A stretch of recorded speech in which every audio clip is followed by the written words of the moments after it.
المتقين الصلاة والسلام عليك يا رسول الله وعلى آلك وأصحابك يا حبيب الله۔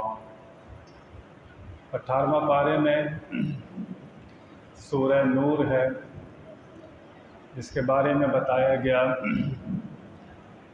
کہ عورتوں کو، لیڈیز کو اس سورہ نور کا ترجمہ، تفسیر ضرور پڑھنی چاہیے۔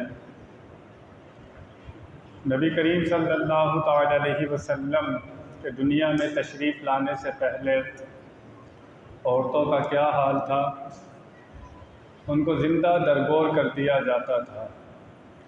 میرے نبی تشریف لائے، آپ نے عورتوں کو جو مقام دیا، جو مرتبہ دیا، اسلام نے جو عورت کو عزت دی ہے وہ کوئی نہیں دے سکا۔ نبی پاک نے فرمایا کہ جس کی ایک بیٹی ہو، اس کی اچھی طرح تعلیم و تربیت کرے، اچھی جگہ شادی کر دے۔ فرمایا وہ قیامت میں میرے ساتھ اس طرح ہوگا جیسے یہ 2 انگلیاں ہیں۔ صحابہ نے عرض کی یا رسول اللہ کسی کی 2 ہوں، 3 ہوں، 4 ہوں؟ فرمایا جو اچھی طرح تربیت کرے وہ میرے ساتھ اسی طرح ہوگا جیسے یہ 2 انگلیوں کا فاصلہ ہوتا ہے۔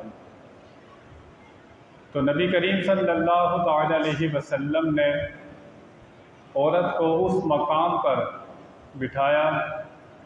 نہیں، حضرت خدیجہ الکبریٰ کی ایک مرتبہ سہیلی ملنے آ گئی، نبی پاک نے چادر بچھائی اور دور تک چھوڑنے گئے۔ صحابہ نے عرض کی یا رسول اللہ یہ کون تھی؟ فرمایا یہ حضرت خدیجہ کی سہیلی تھی۔ تو خود حضرت خدیجہ کا حضور کتنا خیال کرتے ہوں گے۔ نہیں، حضرت عائشہ صدیقہ رضی اللہ تعالیٰ عنہ ایک مرتبہ وہ کرتب دکھانے والے آئے، حضور صلی اللہ علیہ وسلم نے حضرت عائشہ کو کندھوں پر بٹھا کر کرتب والوں کو دکھایا۔ نہیں، جہاں سے وہ پانی پیتی تھی نبی پاک وہیں سے منہ لگا کر پانی پیا کرتے تھے۔ حضرت عائشہ صدیقہ سو رہی ہوتی تھی، حضور گھر میں دبے پاؤں آتے، وہ آرام کر رہی ہوتی تھی، حضور دبے پاؤں گھر سے چلے جاتے تھے کہ حضرت عائشہ صدیقہ کی نیند خراب نہ ہو۔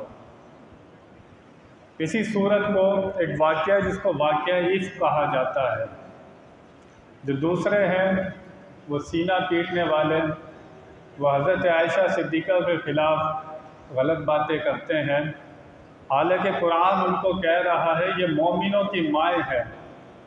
وَأَزْوَاجُهُ أُمَّهَاتُهُمْ